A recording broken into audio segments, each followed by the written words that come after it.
रामपाल के बारे में रोज नए नए खुलासे हो रहे हैं। सूत्रों के मुताबिक ताजा खुलासा यह है कि रामपाल हफ्ते में सत्संग से मिले दान से ही करीब 5 करोड़ हासिल करता था। साल के हिसाब से रकम करीब 240 करोड़ बैठती है, लेकिन रामपाल बरवाला के पीएनबी अकाउंट में हर महीने के हिसाब से कराता था करीब 1.5 करोड़ रुपए जमा। तो सवाल यह है कि बाकी की रकम रामपाल कहां लगाता था। कई राज्यों में रामपाल माइनिंग, ट्रांसपोर्ट और रियल एस्टेट का धंधा भी करता था। तो क्या इन धंधों में लगाई जाती थी काली कमाई? रामपाल के साम्राज्य का खुलासा ठीक वैसे ही हो रहा है जैसे आशाराम का हो रहा था। पुलिस रामपाल मामले को भी मनी लॉन्ड्रिंग के कोण से देख रही है। ऐसे में बड़ी बहस का बड़ा सवाल यह है कि शिरडी साईं के खिलाफ मुहिम छेड़ने वाले शंकराचार्य, रामपाल, आशाराम जैसे ढोंगी बाबाओं के खिलाफ धर्म संसद क्यों नहीं बुलाते? इन दुराचारियों के खिलाफ चुप क्यों हो जाता है संत समाज?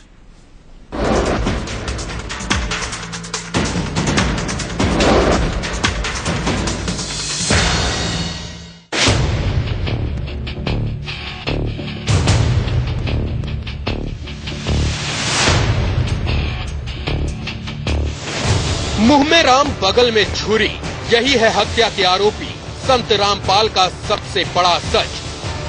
सतलोक आश्रम की गहन तलाशी के बाद हरियाणा पुलिस को एक बार फिर आश्रम से हथियारों का जखीरा बरामद हुआ। इनमें 315 बोर की 4 राइफल, 12 बोर की 5 राइफल, 26 एयर गन, 8 जिंदा कारतूस, 2 bullet proof jacket, 4250 लाठियां, 171 helmet, 12 petrol pump और 35 तेल की पिचकारियां मिली। हथियार रामपाल की गद्दी के नीचे बने कमरे से मिले, जबकि एक राइफल खुद रामपाल के बिस्तर के नीचे से मिली। इसके अलावा पुलिस ने रामपाल की बुलेट प्रूफ सफारी गाड़ी, एक वैनिटी वैन समेत 88 गाड़ियां भी जब्त की। ऐसे में बड़ा सवाल ये है कि कबीर की वाणी बोलने वाले एक संत को भला इन हथियारों और लग्जरी चीजों की क्या जरूरत? बेड के नीचे राइफल रखने वाला रामपाल कहीं साधु के वेश में शैतानों वाला काम तो नहीं कर रहा था। बात सिर्फ हथियारों की नहीं है, जांच के दायरे में अब रामपाल की अकूत दौलत भी है। हरियाणा में रामपाल की संपत्ति की कीमत करीब 100 करोड़ आंकी जा रही है। दूसरे कई राज्यों में रामपाल का रियल एस्टेट, ट्रांसपोर्ट समेत मध्य प्रदेश में माइनिंग का काम भी है। मध्य प्रदेश के बैतूल में रामपाल 60 एकड़ में एक आश्रम बनवा रहा था। आज की तारीख में उस जमीन की कुल कीमत करीब 18 करोड़ बताई जा रही है। इसके अलावा मध्य प्रदेश में ही माइनिंग के धंधे में रामपाल के 500 ट्रॉले लगे हैं। अकेले इन ट्रॉलों की कुल कीमत ही 95 करोड़ बैठती है। इसके अलावा अकेले सतलोक आश्रम से ही हर 15 दिन पर रामपाल बरवाला के पंजाब नेशनल बैंक में करीब 75 लाख रुपए जमा कराता था। वहीं 7 दिन के सत्संग से ही रामपाल को करीब 5 करोड़ दान में मिल जाते थे, यानी महीने के हिसाब से 20 करोड़ और साल के हिसाब से 240 करोड़। उसकी इन्वेस्टिगेशन अलग से चल रही है। जो फाइनेंस का फीड है उसकी मनी के लिए जो इन्वेस्टिगेशन है वो चल रही है। साथ में प्रॉपर्टीज की डिटेल जांच भी सिविल एडमिनिस्ट्रेशन कर रहा है। आश्रम की आर्थिक गतिविधियों का हिसाब किताब रखने के लिए बाकायदा रामपाल ने एक सीए रखा हुआ था। इसके अलावा पुलिस, कानून और प्रशासन की आंखों में धूल झोंकने के लिए उसने बाकायदा 2 ट्रस्ट बना रखे थे। एक ट्रस्ट धार्मिक था तो दूसरा चैरिटेबल, और इन दोनों में जमकर पैसा आ रहा था। अब बड़ा सवाल यह है कि रामपाल कबीर का भक्त था या कुबेर का। बात अकेले रामपाल की नहीं है। रामपाल की तरह ही नाबालिग से रेप के आरोपी आसाराम ने भी अपनी काली कमाई 10,000 करोड़ तक पहुंचा ली थी। जबकि सोना स्वामी के बारे में तो यहाँ तक पता चला है कि वो सोने के पलंग पर अय्याशी की नींद सोता था। ऐसे में बड़ा और गंभीर सवाल ये है कि साईं के खिलाफ मुहिम चलाने वाले शंकराचार्य स्वामी स्वरूपानंद सरस्वती ऐसे पाखंडियों के खिलाफ आंदोलन क्यों नहीं छेड़ते? जब तब सनातन धर्म पर खतरे की बात करने वाला साधु समाज ऐसे ढोंगियों के खिलाफ चुप क्यों हो जाता है? बैतूल से मनोज देशमुख, दिल्ली से संजीव सक्सेना के साथ हिसार से रवि शर्मा, इंडिया न्यूज।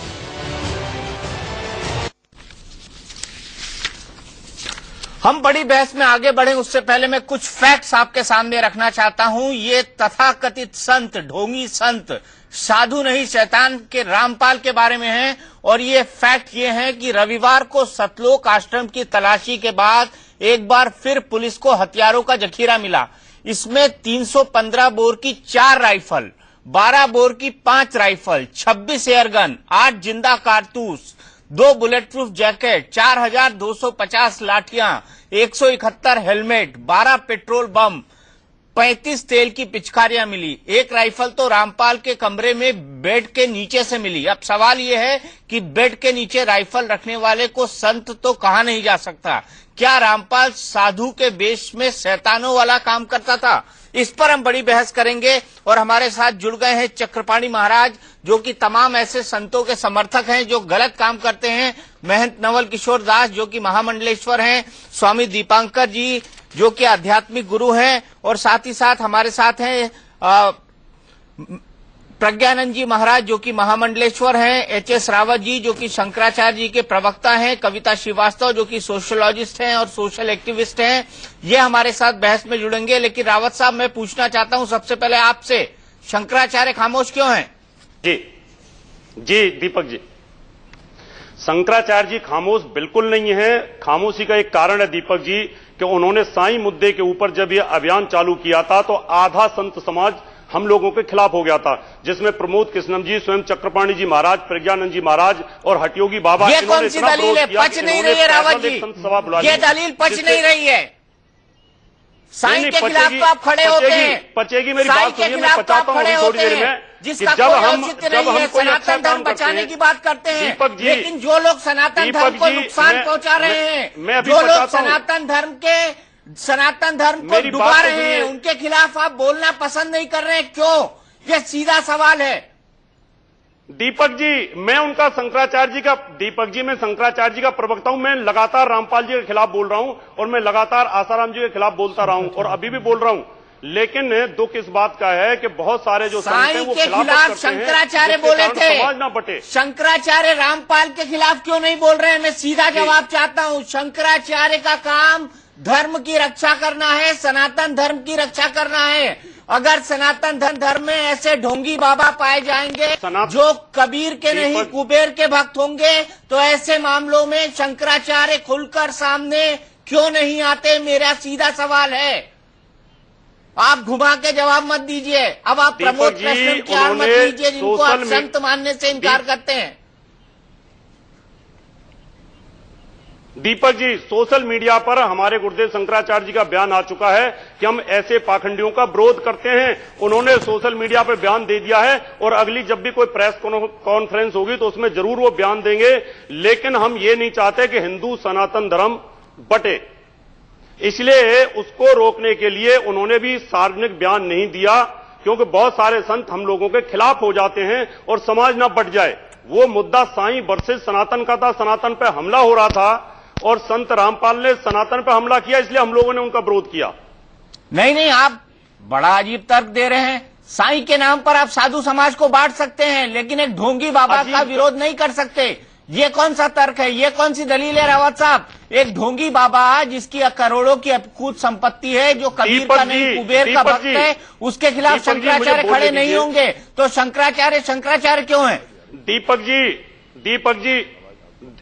दीपक जी, शंकराचार्य जी ने आसाराम जी के खिलाफ भी बयान दिया था, अगर आपको पता हो, और उन्होंने रामपाल जी के खिलाफ भी सोशल मीडिया पे पूरा लिखा हुआ है। लेकिन जब आप प्रेस कॉन्फ्रेंस करेंगे तो मैं गारंटी के साथ बोलता हूं कि वो उनके खिलाफ बोलेंगे। अभी मीडिया उनके पास पहुंचा ही नहीं है, इसलिए हम प्रवक्ता के तौर पर लगातार इनका विरोध कर रहे हैं। आपके सामने कितनी बहस में विरोध किया और खुल के विरोध किया, और अब खुल के कर रहे हैं हम, और आगे भी करेंगे। अभी ये तो छोटी मछली है रामपाल, तो हम बड़ी मछलियों का भी विरोध करेंगे, मगरमच्छों का भी विरोध करेंगे और शंकराचार्य जी भी विरोध करेंगे। लेकिन सिर्फ दुख इस बात का है कि हमारे ही सहयोगी संत शंकराचार्य जी की खिलाफत करने लग जाते हैं। जो यहाँ पैनल में बैठे हैं वो भी खिलाफत करते हैं और पैनल के बाहर हैं वो भी खिलाफत करते हैं। नहीं, ये तो हमने आपके मुंह में उंगली डाली तो आप बोल रहे हैं, वरना तो आप बोलते ही नहीं रावत साहब। ये तो हम आपके मुंह में उंगली डाल रहे हैं तो आप बोल रहे हैं। और शंकराचार्य साईं के खिलाफ तो प्रेस कॉन्फ्रेंस कर सकते हैं, लेकिन उन्होंने पहले दिन बाबा रामपाल के खिलाफ प्रेस कॉन्फ्रेंस करके उनका विरोध करना उचित नहीं समझा। पत्रकारों को लाठियां पड़ गई, एक पत्रकार बेचारा आईसीयू में पहुंच गया, और आप अब कह रहे हैं कि शंकराचार्य की जब प्रेस कॉन्फ्रेंस होगी, सबसे प्रेस ज्यादा तक पहुंचेगी, साईं के खिलाफ तो उन्होंने बुला के धर्म संसद बुलाई, लेकिन अब ऐसे बाबाओं के खिलाफ धर्म संसद बुलाना वो अपने शान के खिलाफ समझते हैं, क्योंकि उनको लगता है कि इससे सनातन धर्म जो है आपके हिसाब से बढ़ जाएगा। जी बिल्कुल नहीं, बिल्कुल नहीं, बिल्कुल नहीं। ये हमने बात रखी और हमें एक दो नहीं लाखों लोगों के समर्थन आए कि नहीं बिल्कुल सही है स्वामी जी, इस पे होना चाहिए। तो निश्चित रूप से देखिए समाज पे छुआछूत होना चाहिए और इस तरह के लोगों की कोई जात नहीं होती है, अपराधी अपराधी होता है, उन पे तो कड़ी से कड़ी सजा होनी चाहिए। चक्रपाणी जी, ये पूछना चाहूंगा कि रामपाल साधु है या शैतान? नहीं देखो ऐसा है, ये तो न्यायालय तय कर ही देगा और न्यायालय तो उसको साधु हो या शैतान, लेकिन अभी जो उन्होंने जिस प्रकार से बच्चे और महिलाओं का मोहरा बनाया है, किसी संत और साधु नहीं कर सकता, एक तो साधारण इंसान भी नहीं कर सकता।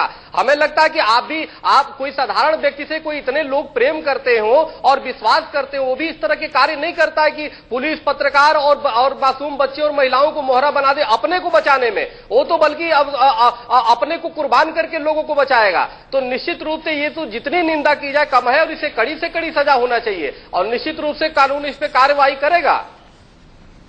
पलटते बड़ा अच्छा है स्वामी चक्रपाणी जी, आप पलटते बड़ा अच्छा है, पलटी बड़ी अच्छी मारते हैं आप। आशाराम में पलटी मार गए, नारायण साहिब पे पलटी मार गए, पहले उनका समर्थन किया। दीपक जी देखो ऐसा है, अब आप देखो आप बड़े लोग हो, बड़े लोगों की बड़ी बातें होती है और आप कुछ भी कह दो, समर्थ के नहीं दोष गोसाई, आपको कोई दोष नहीं लगेगा। चलिए मैं सबसे पहले कविता जी के पास चलता हूं। कविता जी, साधु समाज चुप है, संत समाज चुप है, शंकराचार्य चुप हैं, इनको जो ढोंगी लोग हैं, निर्मल बाबा हैं, आशाराम बापू हैं, नारायण साईं हैं, इनमें कोई दोष दिखाई नहीं देता है, लेकिन साईं और शंकराचार्य पर दोनों तरफ से धर्म संसद होती है। ढोंगी बाबाओं पर ये कुछ कहना पसंद नहीं करते हैं, आलू और समोसे के फॉर्मूले भोली भाली जनता को देते हैं। ऐसे साधु संतों को आप क्या कहेंगी, ऐसे शंकराचार्यों को आप क्या कहेंगी? दीपक जी आपका कोई मुकाबला नहीं, आप मुद्दे उठाइए और हम साथ हैं आपके और हर तरीके से आपका साथ देंगे। और आपके चैनल ने ये मुद्दे उठाए हैं, मैं आपको बहुत बहुत साधुवाद देता हूं और पहले भी हमने कहा है और शंकराचार्य जी ने भी आपको बहुत बहुत साधुवाद कहा है। आप मुद्दे उठाते जाइए, अभी तो मगरमच्छ बहुत बाकी हैं, निर्मल बाबा बाकी हैं, अभी तो बहुत सारे ऐसे लोग हैं जो समाज पर कलंक हैं, हिंदू धर्म पर कलंक हैं। रावत जी, सवाल मैंने कविता जी से पूछा है इन बातों को और हम आपका समर्थन करते और करते रहेंगे। कविता जी। हाँ देखिए, मुझे लगता है कि जो अब लगातार 3-4 महीने में एक साधु की असली सूरत निकल रही है, इससे स्पष्ट हो गया, इससे क्लियर है कि एक तरीके से हिंदू धर्म की आड़ में केवल लोगों को बुद्धू बनाना, लोगों को लूटना। और व्हाट वाज रामपाल, एक राज के अंदर मान लीजिए ये मुसलमान लोग होते, मान लीजिए कोई मुसलमान मठ होता या उनकी जो भी मजार होता, अब आप सोचिए तब पुलिस का क्या रवैया होता। एक तरीके से राज इस तरह के हिंदू धर्म के ढोंगी लोगों को समर्थन कर रही है। क्या ये पनप सकते थे बिना हुड्डा सरकार के? क्या ये पनप? अभी इतने समय में बीजेपी सरकार भी आ गई है, सुना है कि डील हुआ, इलेक्शन के समय में डील हुआ था इनको समर्थन करने के लिए। तो देखिए हिंदू धर्म में जो हो रहा है उसमें हिंदू धर्म के अंदर जो बहस हो वो एक चीज है, लेकिन जिस तरह से स्टेट स्पॉन्सरशिप है या स्टेट एक तरीके से आंखें बंद कर रही है, ये एक बहुत बड़ी समस्या है। और मुझे लगता है कि एक ये रामपाल के बाद अगर अब एक तरीके से जितने भी ये मठ हैं इनकी अकाउंटेबिलिटी नहीं होती, इनको जवाबदेह नहीं बनाते, इनका इनकम टैक्स रिटर्न्स नहीं देखते, ये क्यों नहीं कर रहे हैं? मुझे लगता है ये हिंदूवादी सरकार नहीं करेगी, ये प्रोटेक्ट करेगी। जो जरूरत है वो ये है कि इनको सबको अकाउंटेबल बनाए। जैसे आसाराम के मसले में हम लोग हैरान थे कि बच्चों का एक आश्रम चल रहा है, वो जुवेनाइल जस्टिस एक्ट के ही अंडर नहीं है। ऐसे कैसे, क्या दो कानून चलेंगे? और यहाँ रामपाल के मामले में 42 हियरिंग्स में वो नहीं आया। ये जुडिशरी को क्या हो गया, पुलिस को क्या हो गया? मुझे लगता है आपको समग्रता में देखा पड़ेगा। State is totally involved, governments are totally involved इस तरीके के मॉन्स्टर को खड़े करने में, उनको जिस तरह लूट रहे हैं लोगों को। तो आप पूरा विश्लेषण करें।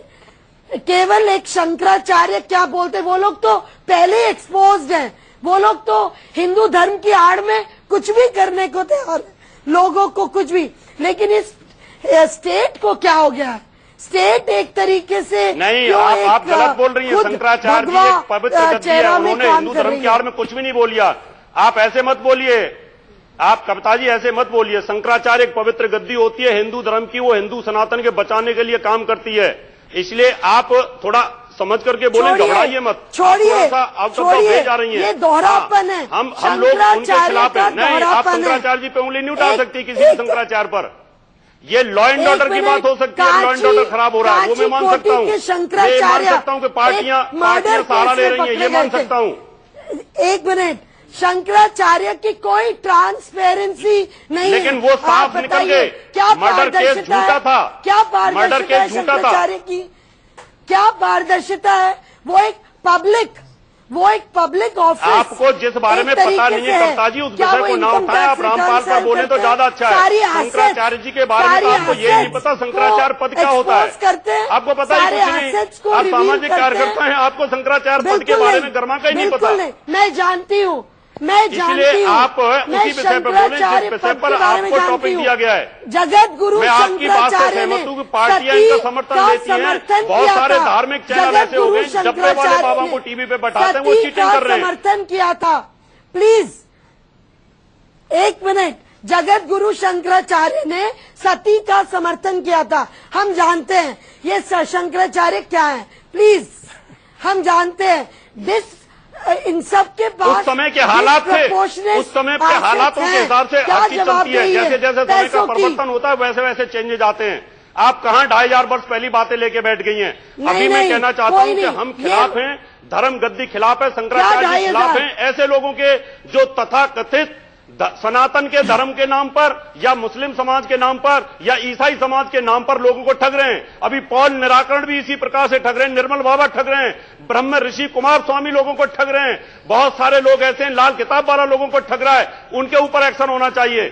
मैं चाहता हूं, मैं तो दीपक जी को और उनके चैनल को बार बार धन्यवाद देता हूं कि वो शंकराचार्य क्यों नहीं बोल रहे हैं? रावत जी, शंकराचार्य क्यों नहीं बोल रहे हैं? दीपक जी को रोकते हैं। रावत जी के तो मुंह में हमने उंगली डाली है, इसलिए बोल रहे हैं। वो शंकराचार्य क्यों नहीं बोल रहे हैं? 1 मिनट, शंकराचार्य क्यों नहीं बोल रहे हैं? हम तो ये कह रहे हैं, उन्होंने क्यों नहीं अनाउंसमेंट किया कि वो धर्म संसद बुला रहे हैं? और धर्म संसद जब उन्होंने बुलाई थी तो ढोंगी बाबाओं से लोगों को क्यों सचेत नहीं किया था? दीपक जी कोई प्रवक्ता इसलिए बनाया जाता है, वो प्रवक्ता ये ट्विटर का क्या है? What is this? ये शंकराचार्य क्या ट्विटर पे बोल रहे हैं? हम ऐसे लोगों के खिलाफ हैं। एक मिनट, आपके साथ हैं, आप इसी प्रकार से पर्दाफाश करते रहिए। हम आपके साथ हैं और शंकराचार्य भी ऐसे ढोंगियों के खिलाफ हैं। वो किसी भी ढोंगी को समर्थन नहीं करेंगे। न उन्होंने नारायण साईं को किया, न उन्हें आसाराम बापू को किया, न वो रामपाल को करेंगे, न साईं को करेंगे। अगर आगे और भी ऐसे लोगों का पर्दाफाश आप करोगे तो हम आपके साथ होंगे और शंकराचार्य गद्दी भी आपके साथ होगी। मैं आपको विश्वास दिलाता हूं। अच्छा, ये ट्विटर क्या है? ये ट्विटर क्या है? वो क्यों नहीं खुल के बोल रहे हैं? ये ट्विटर क्या होता है? क्या आम लोग ट्विटर जानते हैं? हम भी ट्विटर पे नहीं है, हमारी भी बहुत कम एक्टिविटी होती है ट्विटर पे। वो क्यों नहीं बोल रहे हैं? ऐसे टेलीविजन पर आए, बोले कि रामपाल के ये दुष्कर्म है, आसाराम के ये दुष्कर्म। इन्फॉर्मेशन के लिए बताना चाहता हूँ, क्यों नहीं आ रही? ट्विटर का क्या मतलब है? कविता जी मैं बताना चाहता हूँ, अगर एक प्रेस कॉन्फ्रेंस करके ये ट्विटर का क्या मतलब है? दिया तो 1000 साधु संत उनके खिलाफ नारे लगाएंगे, उनके खिलाफ उनके मुर्दे फूकना शुरू कोई कर देते हैं। फर्क नहीं क्या शंकराचार्य डर रहे हैं? फर्क नहीं पड़ता। धर्म संसद रावत साहब, ना इसलिए तो शंकराचार्य डर रहे हैं। हाँ, रावत साहब, तो क्या शंकराचार्य डर रहे हैं? डर नहीं रहे, डर रहे हैं, इसका बिल्कुल मतलब नहीं डर रहे। डर रहे हैं शंकराचार्य, खौफ हैं, डर रहे हैं शंकराचार्य, बिल्कुल नहीं डर रहे, डर रहे हैं लेकिन वो शंकराचार्य। नहीं चाहते कि हिंदू धर्म में दो फाड़ हो। तो साईं के मसले पर दो फाड़ क्यों किए उन्होंने? खुल के पक्ष लिया। यहाँ बताइए, सनातन की साईं बात के आती मसले है, पर दो फाड़ भोले क्यों वाले किए लाखों उन्होंने? जो हिंदू हैं उनकी नहीं, वहां गुमराह हो रहे थे लोग, और यहां जो गुमराह हो रहे हैं उनका वो सपोर्ट कर रहे हैं कि भैया ऐसे संतों के साथ आप मत होइए और सनातन ना फटे। वो साईं समर्थक नहीं है, वो मुसलमान की पूजा नहीं कर रहे हैं। ये लोग जो रामपाल के समर्थक हैं वो भटके हुए लोग हैं, उनको गुमराह किया गया है। इसलिए उन्होंने फेसबुक, ट्विटर के ऊपर लिखा है शंकराचार्य जी ने कि ऐसे पाखंडियों का पर्दाफाश होना चाहिए, और हम इंडिया न्यूज और ऐसे चैनलों को बहुत बहुत धन्यवाद देते हैं। प्रज्ञानंद जी, लिखा है उन्होंने। प्रज्ञानंद जी, क्या ये शंकराचार्य का दोहरा रवैया नहीं है? आप साईं भक्त भी हैं। प्रज्ञानंद जी, क्या ये शंकराचार्य का दोहरा रवैया नहीं है? दीपक जी, ये ट्विटर मैं एक पाखंड बात है, जानता हूं। पाखंड। ये ट्विटर पंथ को कबीरदास छोड़ें जी ने कहा और था, बात करें। कबीरा सोई पीर है जो जाने पर पीर, और जो पर पीर न जाने सो काफिर बेपीर। कबीर ने पीर की, संत की परिभाषा लिखी है। जो परपीड़ा से प्रभावित हो वही पीर है, अन्यथा वो काफिर है, वो बेपीर है। एक बात। दूसरी बात, तुलसीदास जी ने स्पष्ट कहा है, संत हृदय नवनीत समाना, कहा कबिन कहा न जाना। जो नवनीत है वो अपने ताप से जलता है, और संत जो है दूसरों के ताप से पीड़ित हो जाता है, दुखी हो जाता है, संवेदना सहानुभूति का प्रतीक होता है, वो करुणा की प्रतिमूर्ति होता है। तो जो भी आप यहां मैं देख रहा हूं, 5 महीने बाद मैं अपनी मौन भंग कर रहा हूं। 5 महीने से मैंने टेलीविजन पर नहीं गया हूं, क्योंकि 4 महीने के चातुर्मास पे गया था, 1 महीने यज्ञ पे गया था। आज पहली बार बोल रहा हूं, संत जो है दूसरों के लिए पैदा होता, अपने लिए नहीं पैदा होता है। वृक्ष अपने फल नहीं खाते, नदियां अपना पानी नहीं पीती, गाय अपना दूध पीती, और संत जो है परोपकाराय दम शरीरा, परोपकार के लिए हुआ करता है। तो जो परोपकार करा वो संत है। इस परिभाषा में जो नहीं आ रहा वो संत कहने का अधिकारी नहीं है। इससे आगे कहने की आवश्यकता नहीं है। जो असली संत होते हैं वो अपने लिए जिया ही नहीं करते, अपने लिए उनका जीवन हुआ नहीं करता है, वो समाज के लिए, राष्ट्र के लिए, विश्व के लिए, धर्म के लिए जिया करते हैं। तो मेरा सब यही आग्रह है कि कौन नहीं बोल रहा, कौन नहीं बोल रहा, हमें इसमें कोई आपत्ति नहीं है।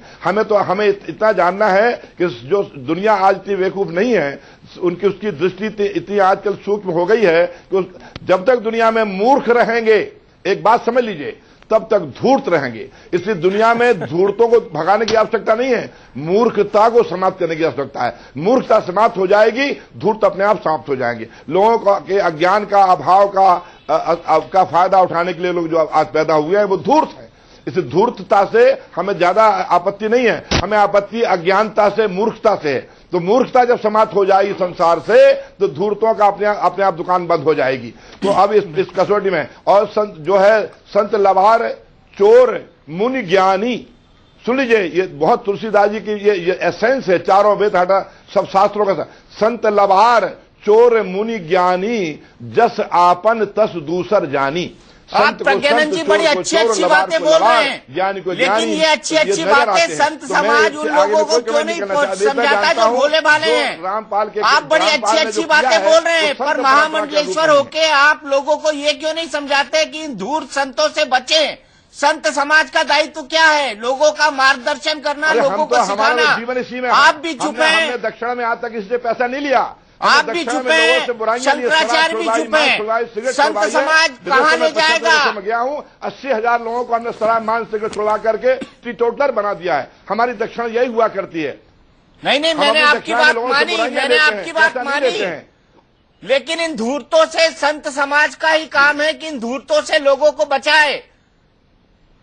आपने कहा कि संत अपने लिए नहीं जीता है, पर 240 करोड़ का टर्नओवर, 500 डंपर, रियल स्टेट की दलाली, माइनिंग का कारोबार, ट्रकों का धंधा, ट्रकों का व्यापार, क्या ये साधु और संत का काम है? मुझे इस बात का जवाब दीजिए, मुझे इस बात का जवाब दीजिए, क्या ये साधु और संत का काम है? रियल स्टेट की दलाली, सेवा है, परोपकार है। साधु संत का काम दूसरों को दुख देना नहीं है। दीपांकर महाराज जी, क्या ये साधु संत का काम है? सोना स्वामी सोने के पलंग पर सोता था, ये आदमी सोना स्वामी सोने के पलंग पर सोता था।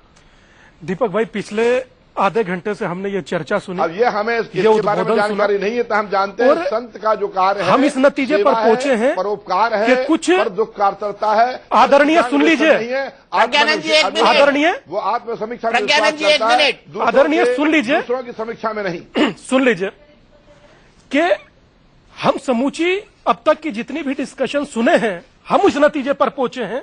सोना स्वामी भी देखे, रामपाल जी भी देख रहे हैं, इससे पहले भी राम देखे थे। एक सीक्वेंस हमने देखा, इसके जिम्मेदार की जितनी भी डिस्कशन सुने हैं, हम उस नतीजे पर पहुंचे हैं। सोना स्वामी भी देखे, रामपाल जी भी देख रहे हैं, इससे पहले भी राम देखे थे। एक सीक्वेंस हमने देखा, इसके जिम्मेदार हम लोग खुद हैं कि स्थिति ये आ गई कि सामाजिक कार्यकर्ता कह रही हैं ये शंकराचार्य ट्विटर क्या है। हम देख रहे हैं, बड़ा दुखद है हमारे लिए, ये पीड़ा भी हम लोग सहन कर रहे हैं, पर इसके पीछे जिम्मेदार भी हम हैं। कहीं हमारी डिबेट होती है तो उस डिबेट में हम लोग एक दूसरे से ऐसे झगड़ते हैं जैसे नर्सरी के बच्चे। इस बात से हम इतने क्षुब्ध हैं, इतने दुखी हैं, और जितने भी प्रबुद्ध व्यक्ति यहां बैठे हैं, हम सभी को करवत निवेदन करते हैं कि अब वक्त है हम लोगों को कुछ कर दिखाने का, कुछ करने का। अभी हम लोगों ने चरथावल में एक सभा की, उस सभा में सभी लोगों को समझाया और प्रयास कर रहे हैं और लोगों को भी समझाएं। जैसा कि कहा ना कि जब तक मूर्ख रहेंगे, धूर्त रहेंगे, तो मूर्खता समाप्त करने का काम भी हमारा है। पर हम इतना कहना चाहते हैं कि किसी 1, 2, 3, 4 व्यक्तियों से समूचा साधु समाज कटघरे में खड़ा नहीं होता। नीरा राडिया और तरुण तेजपाल से क्या हम लोग तमाम पत्रकारों को गलत समझ लें? या समूची सियासत के लोग? पोल तो इन पत्रकारों ने ही खोली है ना।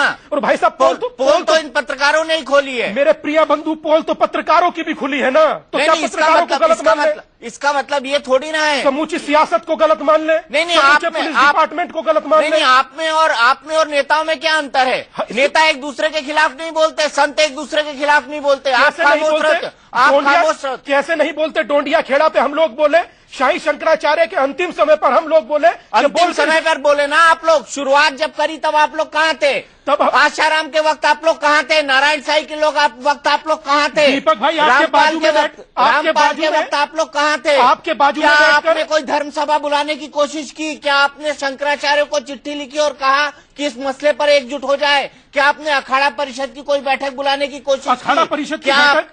क्या आपने निर्मल बाबा का विरोध किया? निर्मल बाबा अभी भी संत समागम करते हैं। क्या आपने ऐसे साधुओं का विरोध किया जो इस तरह का अंधविश्वास फैलाते हैं? क्या शंकराचार्य को आपने धर्म संसद बुलाने को कहा? क्या प्रमोद कृष्णम को कहा कि आप धर्म सभा बुलाइए? क्या इस तरह की बातें हुई? मुझे इस बात का जवाब दीजिए आप। सुन लीजिए, धर्म संसद के बारे में शंकराचार्य जी को मैसेज पहुंचाना था, कल मैसेज पहुंचवाया। रामपाल के विरुद्ध आपके बड़ी साथ देर कर दी मेहरबान आते बड़ी देर कर दी मेहरबान आते। तुरंत कहने से तो बोल नहीं सकते ना, जितना समय हमको मिलता है हम बोले। उनको मैसेज पहुंचवाया, निर्मल बाबा पर बोले हैं, रामपाल पर बोल रहे हैं, आसाराम पर आपके साथ बोले थे। भाई साहब, और कौन से शब्दों से बुलवाना चाहते हैं ये आप हमको बता दीजिए। नहीं, बात टीवी डिबेट की नहीं है, ये बात लंबी अवधि की जागरूकता की है कि लॉन्ग टर्म आपकी स्ट्रैटेजी क्या हो। हम टीवी पर आपका साथ देने के लिए तैयार हैं, हम टीवी पर इन लोगों को एक्सपोज करने के लिए तैयार हैं। तो दीपक भाई, हम भी तैयार हैं आप लोगों का भी साथ देने के लिए। लॉन्ग टर्म स्ट्रैटेजी होनी चाहिए। क्या कोई लॉन्ग टर्म स्ट्रैटेजी है आप लोगों के पास? क्या कोई लॉन्ग टर्म स्ट्रैटेजी लेकर आप चलेंगे? ये सिर्फ टीवी डिबेट का मसला नहीं है दीपांकर जी महाराज। दीपक भाई, आप लोगों ने जितनी बातें की हैं सिर्फ टेलीविजन डिबेट पर की हैं। चक्रपाणी जी मुस्कुरा रहे हैं, लेकिन नारायण साई और आशाराम के सबसे बड़े समर्थक वही थे। जब 40 दिन तक नारायण साई भाग रहे थे तो चक्रपाणी जी हमारे स्टूडियो पर आके लगातार यही बोलते थे कि नारायण साई को कानूनी हक है। दीपक भाई, जब परसों हमारी सभा हुई थी, चक्रपाणी जी 1 सेकंड लेंगे प्रभु। मुस्कुरा इसलिए रहा हूँ, 1 सेकंड लेंगे चक्रपाणी जी। आप चिंतन कर रहे हैं चक्रपाणी जी, 1 सेकंड लेंगे। संतों का स्ट्रेटेजी क्या हो लंबी, तो मैं ये सोच रहा हूँ कि आप जैसे लोग अगर जो वास्तव में अगर जो संतों का कल्याण चाहते तो संतों में वैकेंसी है, आप जैसे लोग आ जाएं तो निश्चित रूप से संतों का कल्याण हो। जो पत्रकार बन के कर रहे इस तरह आगे करिए। चक्रपाणी जी, नहीं, मैं जहाँ पर हूँ खुश हूँ। चक्रपाणी जी, तो आप आइए, मुख्य विषय ये है, मैं फर्जी चोला नहीं पहनना चाहता हूँ आपके जैसा। यक्ष ने युधिष्ठिर से प्रश्न किया कि नरक क्या है। यक्ष ने पूछा कि नरक क्या है, तो युधिष्ठिर ने उत्तर दिया कि इंद्रियों में आसक्ति ही नरक है। जो व्यक्ति चाहे पत्रकार हो, जज हो, साधु हो, जो व्यक्ति आसक्ति रखता है इंद्रियों में और काम के वशीभूत है, वो तो पागल है ही है, वो तो उसका विनाश होगा ही और समाज को भी नुकसान पहुंचाएगा। चाहे रामपाल हो या कोई भी पाल हो, अगर जो व्यक्ति इस तरह की आपराधिक वृत्ति करेगा, इसका मतलब वो इंद्रियों के बस में है। और जब तक ये करेगा, निश्चित रूप से इस तरह के लोगों की कोई ऐसा समुदाय नहीं है कि संत है तो नहीं करेगा। उसमें हो सकता है कि ऐसे लोग आ जाते हैं, क्योंकि तमोगुण, रजोगुण, सतोगुण, ये गुणों के आधार पर अपराध करता है, सात्विकता वो करता है। और एक से एक सतोगुणी है जो पत्रकार के रूप में होंगे, अधिकारी के रूप में होंगे, जो संतों से भी अच्छे कार्य कर रहे हैं। तो सवाल इस बात का, अरे यही सब प्रवचन देके तो आप गरीब आदमियों को लूटते हैं जी। यही सब प्रवचन देके तो आप गरीब आदमियों को लूटते हैं और उनको दवा की शीशी पकड़ा देते हैं और 500,000 रुपए ले लेते हैं और करोड़ों की दौलत बना लेते हैं।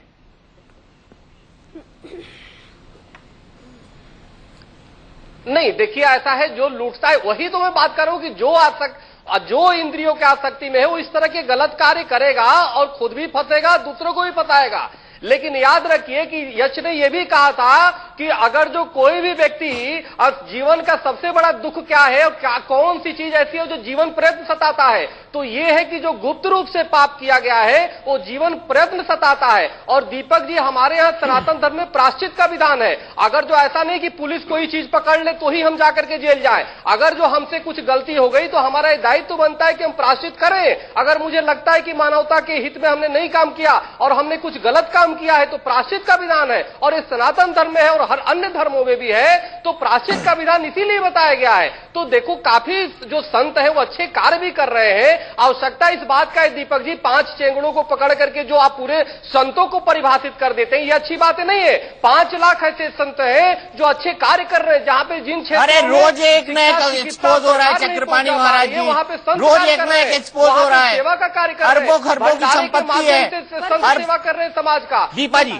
समाज को तो संत समाज पालता है। आपको दीपा जी जवाब देना चाहती है चक्रपाणी जी, दीपा जी जवाब देना चाहती है। प्रवचन के लिए नहीं बैठे हम यहाँ पर, प्रवचन के लिए नहीं बैठे हैं दीपा जी। जी, जैसे कि मैं जानती हूँ, पहली चीज तो यहाँ कहना चाहूंगी, चक्रपाणी जी से कहने से पहले एक बात कहना चाहूंगी कि कहीं इस हद तक रामपाल के खिलाफ भी बहुत बोले हैं हम, और आसाराम के खिलाफ भी हम लोगों ने बहुत ही बड़ी एक सपोर्ट किया है कि नहीं, उन्हें जेल होना चाहिए, उन्हें अंदर होना चाहिए। लेकिन एक चीज यहाँ कहूंगी कि यहाँ थोड़ी सी सहमत हूं मैं कि आप 2-4 चंद लोगों को, जिनको आप कह रहे हो कि हर रोज एक नया एक्सपोज हो रहा, तो वो संत नहीं है पहली चीज। क्योंकि बहुत सारे संत ऐसे हिमालय की चोटियों पर आप जाइए, गुफाओं में जाइए, जो वाकई संत है, जो एक जड़ी बूटियां खाकर जीवित रह रहे हैं, उन्हें हम संत कहते हैं। पहले तो संत की बात, परिभाषा आप लोगों को क्लियर होनी चाहिए कि संत आप कह किसको रहे हो। जो ये लोग हैं जो समाज में प्रदूषण फैला रहे हैं, जैसे रामपाल हो गया, आसाराम हो गया, नारायण साईं हो गया, राम रहीम हो गया, ये लोग संत नहीं है, ये संतों की गिनती में ही नहीं है। दूसरी चीज, चक्रपाणी जी से कहूंगी कि संत सभा के अध्यक्ष है, अगर आप उनकी मेन उसको देखें आइडेंटिटी को, तो संत सभा के अध्यक्ष, कहीं ना कहीं उन्हें कोई स्टेप उठाना चाहिए। अगर इस तरह का कोई संत पनप रहा है, अपने आप को संत कह रहा है और वो संत नहीं है, उसके किसी प्रकार का भी चरित्र उसका संत के जैसा नहीं है, तो कहीं ना कहीं संत सभा को एक्शन लेना चाहिए। ये स्टेप कौन लेगा? ये स्टेप कौन लेगा? अखाड़ा परिषद लेगा? जो संत सभा का दायित्व लेकर बैठा है तो उसी की ड्यूटी बनती है। रही बात शंकराचार्य जी, एक सेकंड मेरी बात पूरी जानी चाहिए। शंकराचार्य जी की जहां तक बात आप बार बार उठा रहे हैं कि वो कुछ नहीं बोल रहे, वो क्यों कुछ नहीं कह रहे, जब वो बोलते हैं तो आप लोगों को प्रॉब्लम होती है कि वो क्यों कर रहे हैं, या इस तरह का एक समाज में वो क्यों कर रहे हैं, बंटवारा क्यों कर रहे हैं। आज ये बेतुकी दलील है, माफ कीजिएगा दीपा जी, ये बेतुकी दलील है, ये बेतुकी दलील है। एक मिनट, शंकराचार्य साईं और शंकराचार्य के विवाद को, साईं और शंकराचार्य के विवाद को बल दे सकते हैं। माइक लेकर वहां खड़े रहते थे। नहीं, बिल्कुल नहीं, वो प्रेस कॉन्फ्रेंस करते थे, धर्म संसद बुलाते थे, प्रेस कॉन्फ्रेंस करते थे, धर्म संसद बुलाते थे। कोई स्टेप नहीं उठा रहे हैं, कोई उनकी विचारधारा नहीं बन रही है इस बात को लेकर। देखिए, क्या उन्होंने कभी प्रेस कॉन्फ्रेंस करके बोला कि फलाने बाबा ढोंगी है? होना हो, लेकिन ये क्या उन्होंने प्रेस कॉन्फ्रेंस करके बोला कि कोई ये बाबा ढोंगी है, इनके पास मत जाइए? क्या उन्होंने बोला निर्बल बाबा के समूह से मत खाइए? बिल्कुल, मैं आपकी बात का जवाब दे रही हूँ। मैं ये कह रही हूँ कि जिस समय रामपाल का मैटर बहुत ज्यादा सुर्खियों में था, उस समय कोई भी सभा बुलाना या प्रेस कॉन्फ्रेंस बुलाना वाजिब नहीं था, करेंगे, आप भी बहुत अच्छे से जानते हैं, क्योंकि सारा मीडिया वहां पर बिजी था, ना कि शंकराचार्य के पास होता। लेकिन आज के समय में जो थोड़ा सा इसमें कौन सी दलील है? ये कौन सी दलील है? आपने ही कहा, ये कौन सी दलील बिल्कुल सही दलील है। आपने कहा कि आगे समय के लिए क्या होना चाहिए, आगे समय के लिए आप क्या सोच रहे हैं? मीडिया की कोई मीडिया कहीं भी जा सकता था अगर शंकराचार्य प्रेस कॉन्फ्रेंस समय दीजिए, सब कुछ करेंगे, थोड़ा समय दीजिए, सब कुछ करेंगे। जो आने वाले जो बाबा राम रहीम जितने भी और लोग रामपाल और जो उठ रहे हैं समाज में, उनके लिए कुछ ना कुछ जरूर होगा। थोड़ा सा समय कीजिए, थोड़ा सा सब्र कीजिए, जरूर कोई ना कोई एक्शन जरूर लिया जाएगा। हम इतना कहना चाह रहे हैं दीपक भाई, पहली बात तो यह है कि हम किसी सभा इत्यादि से नहीं जुड़े हुए और ना ही हमारे पास कोई ऐसा तमका है। सिर्फ एक आध्यात्मिक गुरु हैं और वैष्णव साधु संत हैं। सिर्फ इतना कहना चाहते हैं कि मुझे अपनी सभा बुलाने में ना तो चरथावल कोई दिक्कत हुई और ना मुझे कल को गाजियाबाद में कोई दिक्कत होने वाली है। मैं कर रहा हूं और अपने से जितना हो पाएगा मैं अवेयर कर पाऊंगा, और जितने महानुभाव यहां बैठे हैं अपने भगत जगत के जरिए या सभाओं के जरिए जितना कर पाएंगे ये भी करेंगे। पर हम इतना जरूर विश्वास दिलाना चाहते हैं कि एक ही दिन में कुतुब मीनार खड़ा नहीं हो सकता। एग्जैक्टली, मैं सहमत हूं। किशोर दास जी, आपको लगता है कि साधु संतों ने कम किया इस मामले में? देखिए, एक तो ऐसी कोई घटना घटती है जो वैचारिक दृष्टि को या अध्यात्म को क्षति पहुंचाती है, तो सभी साधु संत अपने अपने स्तर पर आपके माध्यम से भी बात करते हैं, अपने अपने आश्रमों से पहुंच रहे हैं, आपके चैनल तक आके लोगों को मैसेज दे रहे हैं। आप मुझे बताइए कौन सा साधु संत है जो छुप कर बैठ गया? यहाँ पर भी नवल किशोर जी भी आ रहे हैं, दीपांकर जी महाराज भी आ रहे हैं, और भी बहुत सारे साधु संत आ रहे हैं, मार्तंड जी भी आ रहे हैं। वो सभी आ रहे हैं और सभी अपना अपना मत रख रहे हैं और सभी इसके खिलाफ है।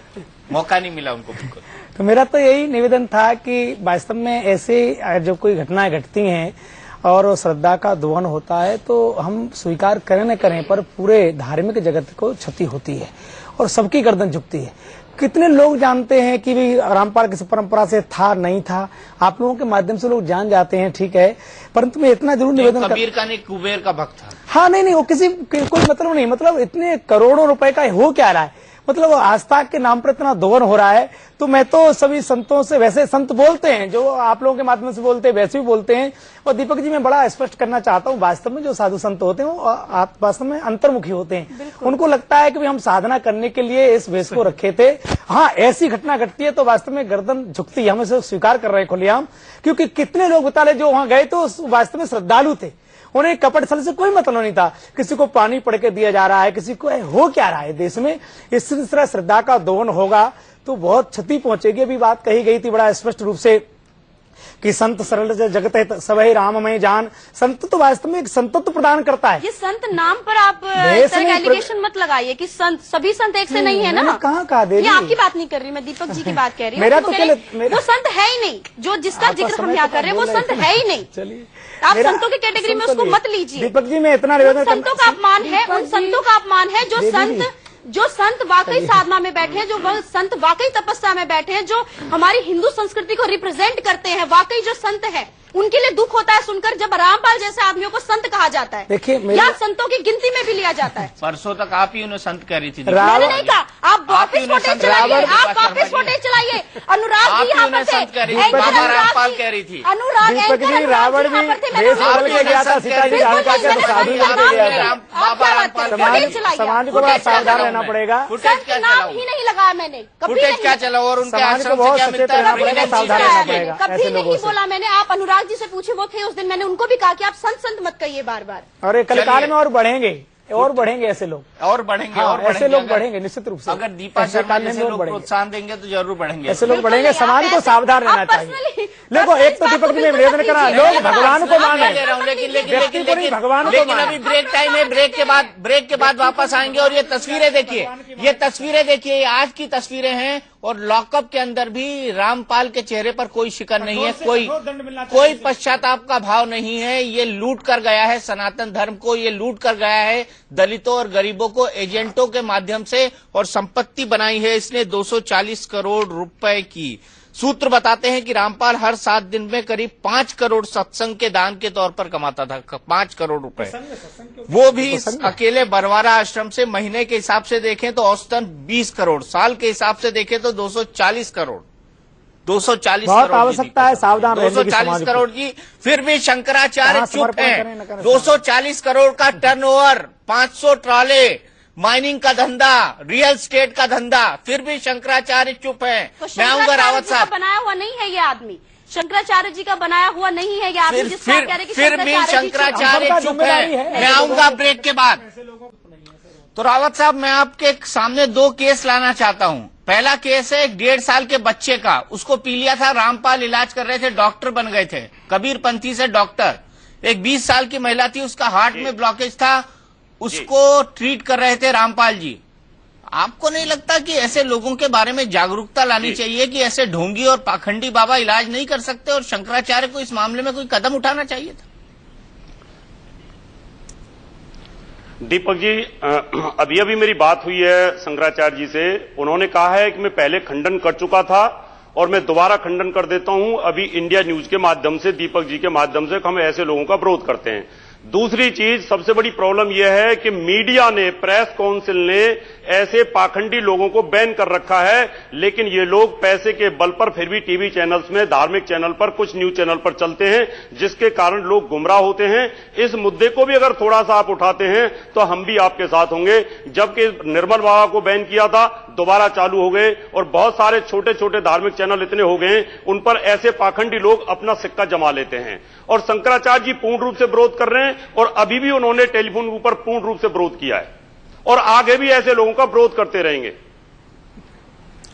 कविता जी, शंकराचार्य आपको बहुत सारे ऐसे नाम गिनवाना चाहता हूं जो बीज मंत्र देते हैं। कुमार स्वामी का इतना बड़ा नेटवर्क है और वो फिल्म स्टारों को बुला बुला करके लोगों को बीज मंत्र से, अखबार के माध्यम से लोगों को बेवकूफ बना रहे हैं। निर्मल बाबा सरेआम बेवकूफ बना रहे हैं। बीच में मीडिया ने बैन कर दिया था, दोबारा चालू हो गए हैं और एक लाल किताब वाले दुनिया को बेवकूफ बना रहे हैं। ऐसे पॉल बाबा भी दुनिया को बेवकूफ बना रहे हैं। बहुत सारे लोग हैं। दीपक जी, आप साहस करिए, हम तो आपके साथ हैं और शंकराचार्य जी भी आपके साथ हैं। हम तो ऐसे लोगों को चाहते हैं कि जड़ से खत्म हो ये, लेकिन कारण क्या है कि प्रेस ही दोबारा, मीडिया ही दोबारा ऐसे लोगों को चला देती है और उनका दोबारा से पैसा कमाने का धंधा चालू हो जाता है। हम इसका भी विरोध करना चाहते हैं।